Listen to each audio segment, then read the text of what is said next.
Você sabe que quase todos os modelos fabricados pela Volkswagen e Ford de 1989 até 1996 têm grande influência da Auto Latina, que foi a joint venture criada entre as duas marcas, uma cooperação ali, compartilhamento de peças, motores, né? São os famosos powertrains.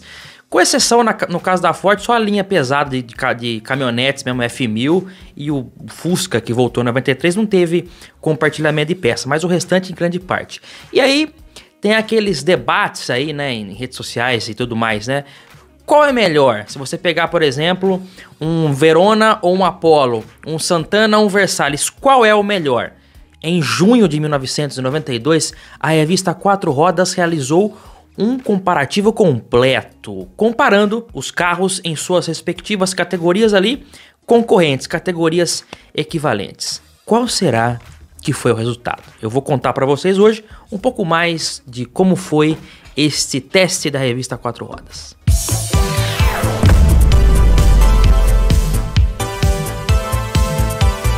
Olá amigos do canal PL, bem-vindos a esse canal que traz literatura automotiva e nostalgia, leva até você também fisicamente a nostalgia. Agora, sessão Nostalgia Inbox, a primeira edição de junho, que foi em homenagem ao Volkswagen Brasília, já acabou. Agradeço a todos que confiaram no nosso trabalho, na nossa primeira edição, e já adianto que a segunda edição, com outro carro, outros brindes, será lançada agora no mês de julho. Também lembro a você que a melhor empresa para regularização de veículos placa amarela é a Yellow Plate Assessoria. Com ela, você não tem dor de cabeça. Deixa com eles que eles resolvem para você dentro da lei, da maneira correta como deve ser. A Yellow Plate é a melhor empresa do Brasil quando se fala em regularização de veículos com placas amarelas. Ela mostra de fato os resultados e não fica só na promessa. O contato da Yellow Plate está na descrição desse vídeo, eu assino embaixo. Olha só, esse teste realizado pela revista Quatro Rodas, todo o crédito à revista, à equipe, meus parabéns também à equipe que realizou esse teste, que tirou muitas dúvidas na época dos consumidores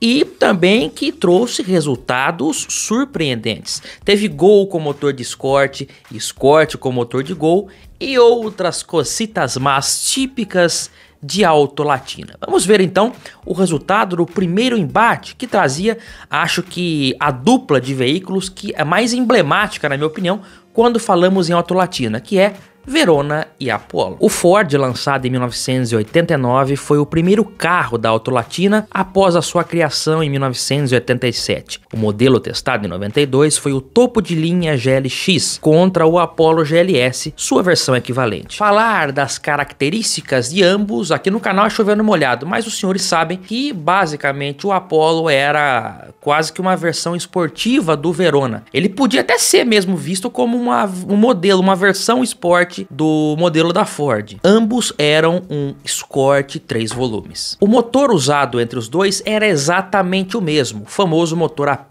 1.8 carburado. Mas algumas características diferentes entre os dois veículos tornaram o resultado final do teste surpreendente. Começando pelo conjunto de rodas e pneus, aqui um contrassenso, porque o Apollo, que tinha a proposta mais esportiva, usava rodas de aro 13 com um comportado perfil 70.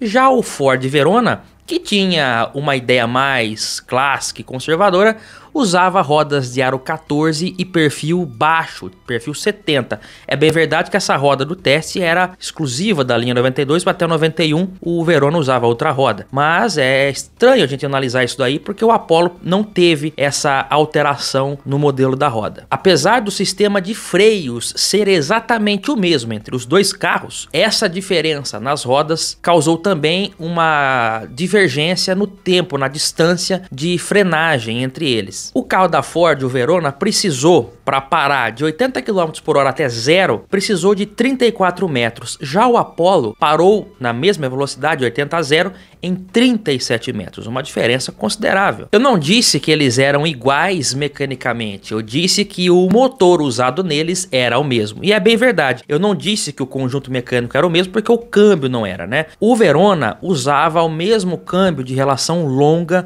do Escort GL e guia.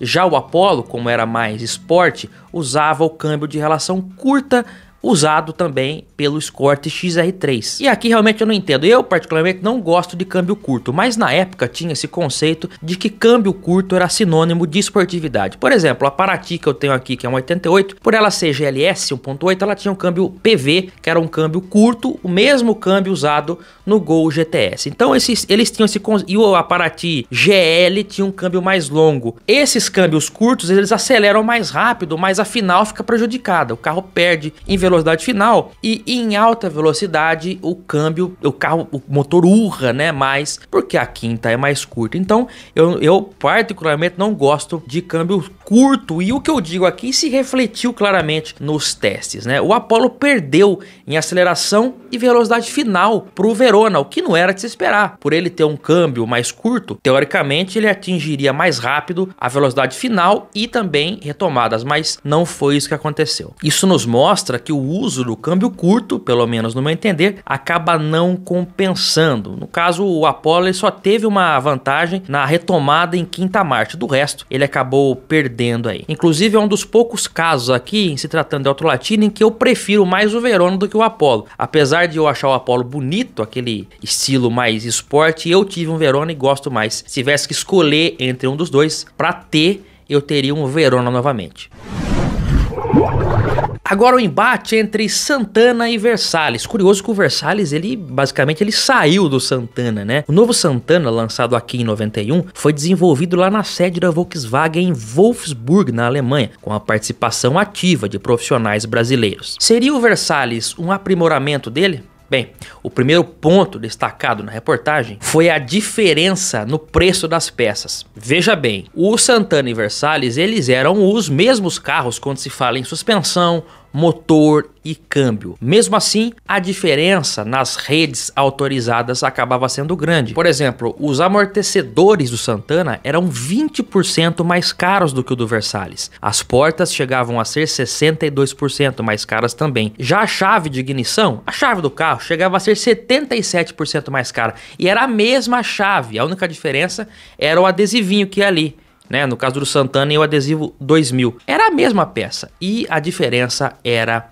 enorme. Já na pista de testes, o desempenho entre os dois acabou sendo bem parecido, mesmo o Santana sendo 30 quilos mais pesado. O que pesou a favor do Ford Versalles foi justamente essa questão de que o preço da manutenção dele, das peças de reposição, eram bem mais em conta e eram as mesmas peças do Santana. Por essa razão, a vitória foi dada nesse segundo embate, foi dada ao Versalles. 2-2 aqui no nosso páreo, e agora Gol CL 1.6 e Escort L 1.6 também, ambos com o mesmo motor AM1600, ou se você preferir, o famoso CHT. E eles entendiam nessa época que quem comprava um carro dessa categoria mais básica, mais econômica, não estava preocupado com aceleração, velocidade máxima, desempenho, e sim com economia, preço de revenda, custo de manutenção. E nisso, o Gol CL 1.6 não é à toa, né, que era na época o carro mais vendido do Brasil. Nessa configuração, era visível que o Escort era mais moderno que o Gol, e veja, já estava sendo preparada a nova geração do Escort, que chegaria em 1993, o novo Escort. E o Gol, nessa época, nem se falava em bolinha. Foi justamente esse também um dos detalhes que levaram a Escort a perder o comparativo, porque como eles analisaram ali o valor de revenda, preço de compra, eles entenderam, e tá certo, que quem comprasse um Escort L 92 estava sujeito a ter uma depreciação grande do seu bem no ano seguinte, com o lançamento do novo Escort. Entre os dois carros, vemos também o oposto do que ocorreu com o Santana e Versalles, onde as peças do Volkswagen eram bem mais caras. Aqui o contrário, né? As peças do Escort eram mais caras que a do Gol. E o próprio Escort era mais caro também que o Gol. O Escort um valor superior ao do Gol, preço de venda, e o preço das peças também era maior. No caso aqui, o Escort, na parte de freio, pastilha de freio, jogo de pastilha de freio, por exemplo, chegava a ser 3 vezes mais caro que o do Gol. E nesse caso, ao contrário, veja, ao contrário do Santana e Versalles, que eram basicamente os mesmos carros mecanicamente, suspensão. No caso, o Gol Escort não. O Gol era uma outra suspensão diferente do Escort. Então, nesse caso aqui, é compreensível que o Escort seja mais caro mesmo nessa parte. E isso acontece até hoje. Você fazer uma suspensão de Escort Verona é mais caro que o do Gol. Isso já acontece desde quando os carros eram zero, mas então o Gol levou vantagem 3-1 ainda para Ford. Agora aqui temos mais um Escort, né? Dessa vez o modelo 1.8 Guarujá contra o Voyage GL 4 portas, conhecido também como argentino. Ambos representando aí os sedãs menores de 4 portas. Eles eram uma opção para quem queria um carro de 4 portas, mas não tinha dinheiro para comprar um Santana ou um Versalhes. Então, Voyage e Escort 4 portas se mostravam como uma opção mais viável. Acabou dando Escort, e um dos atributos que ajudou o Escort a vencer o comparativo foi justamente o motor, o conjunto AP.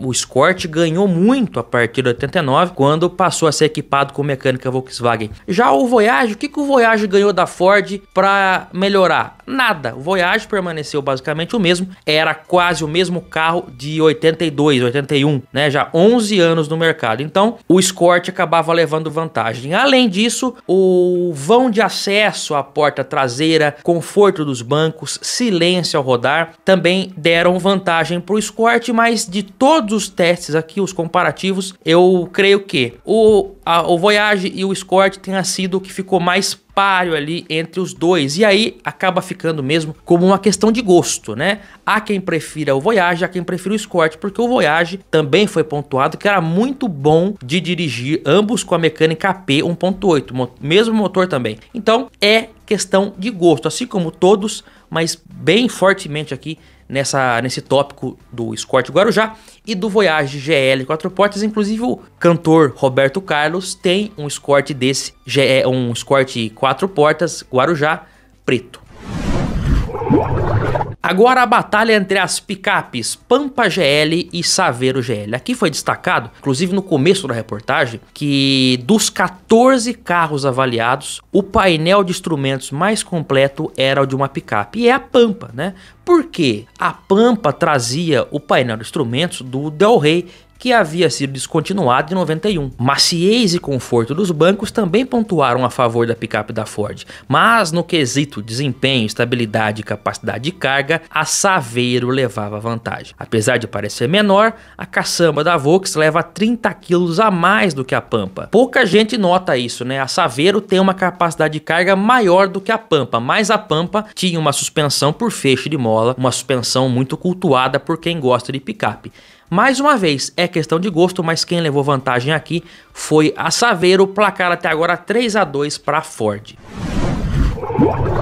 Agora o duelo dos esportivos, de um lado o Escort XR3 1.8, do outro Gol GTI. Já é de se esperar que o GTI tenha um desempenho superior ao Ford, até porque o Gol é 2.0 e o Escort 1.8, mas eram os dois modelos mais caros da linha esportiva das marcas. Apesar do Gol levar vantagem no desempenho, o Escort também foi elogiado e levou pontos, como por exemplo no conforto, silêncio ao rodar, o desenho das rodas e opcionais como direção hidráulica e teto solar, que não tinha no Gol GTI naquela época. Aliás, vale salientar que a direção hidráulica foi um opcional disponibilizado pela Ford nos modelos Escort, Verona e pela Volkswagen no Apollo, né? Só em 92. Então, se você quer um Verona, um Escort antigo com direção hidráulica, você tem que procurar o 92, porque é o único ano que tem. O 93 já muda para o modelo conhecido como europeu, mas os componentes dessa direção hidráulica são raros. Apesar da vitória do GTI,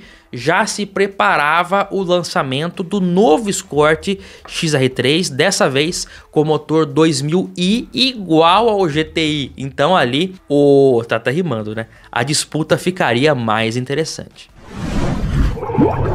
Estamos em 3-3 e agora chegamos ao comparativo das peruas. De um lado, Ford Royale, do outro, Santana Quantum. Curioso aqui, porque é o seguinte, a Quantum foi lançada em 1985 e ela quebrou um hiato de praticamente 20 anos que não tinha perua 4 portas no Brasil. Teve lá a Maverick 4 portas, mas não era um carro fabricado em série, né? Eram carros especiais. A Quantum foi a primeira a ter 4 portas aqui, depois da Simca Jangada, e era uma novidade que já se mostrava a preferência que seria futura. E no caso da Ford, a Ford vendia muita Belina, né? E a Belina nunca teve 4 portas, né? Aquela porta enorme. A Belina era um sucesso ali, tinha o seu público fiel. Quando a Ford encerrou a produção do Del Rey e da Belina, eles precisavam de um novo carro, né? Na verdade, eles só tiraram de linha o Del Rey e a Belina porque eles criaram a derivação do baseado no Santana de segunda geração, que era o Versalhes e a Royale. Mas a Royale, ao contrário da Quantum, que a Quantum nunca teve 2 portas, a Royale foi desenvolvida com 2 portas. Por um lado, para manter a tradição do público fiel da Belina, por outro também para não roubar vendas do produto similar da marca parceira, porque tinha isso, né? Eles buscavam não brigar pelo mesmo segmento. É justamente por isso que o Apollo focava mais no esporte, o Verona mais no clássico. O Logos era de 2 portas e o Escort, o modelo da Ford, era de 4 portas, né? O Pointer era de 4 portas e o Escort era de 2, enfim. Era uma estratégia de mudar um pouco o foco de ambos os carros para não bater de frente. Então, por essa razão, a Royale foi disponibilizada com 2 portas. O Santana Quadrado, ele foi lançado com 2 portas só no Brasil. Ele era uma derivação do Passat B2 que nunca teve 4 portas lá fora. Já aqui era uma grande preferência nacional, né? Monza, Del Rey, preferência, a grande maioria era de 2 portas. E o Santana também seguiu nesse embalo, mas na segunda geração ele foi lançado também, quando foi lançado em 91 para 92, só com 2 portas. O modelo de 4 portas chegou já em 92, demorou pouco tempo para chegar, e no caso da Royale, depois eles acabaram, né? Eles viram que o mercado estava mudando, o consumidor buscava mais carros de 4 portas, então eles tiveram que oferecer a Royale com 4 portas, mas no começo não havia opção de 4 portas, só de 2 portas. E por essa razão, pela praticidade das 4 portas adicionais, a Quantum acabou levando vantagem. Na questão de desempenho, ambas foram bem parecidas, né? O motor era o mesmo, o câmbio também. Então a Quantum acabou levando pela vantagem das 2 portas. Tirando isso, acho que se as duas tivessem 4 portas, a disputa seria ainda mais parecida. Tirando também que nós temos que levar em conta a questão de gosto de cada um. Há quem prefira mais Volks, há quem prefira mais Ford, há quem não goste de nenhum dos dois. O importante é que nós estamos juntos aqui, levando a nostalgia até você. Eu quero saber de você, inclusive, qual carro você gosta mais da Auto Latina. Você prefere uma Pampa? Você prefere uma Saveiro? Um Versalhes? Um Royale? Gostaria de ter todos? Eu quero saber, comenta aqui embaixo. Lembrando também que nós estamos faltando 10% só dos números para encerrar a nossa promoção do Fusca 1571 Azul Diamante, tá? Esse carro vai para a garagem de um de vocês. Para participar é só acessar o link que está na descrição deste vídeo. Eu, é claro, aguardo todos vocês no próximo aqui nas lentes do canal PL. Um grande abraço a todos e até o próximo vídeo. Tchau!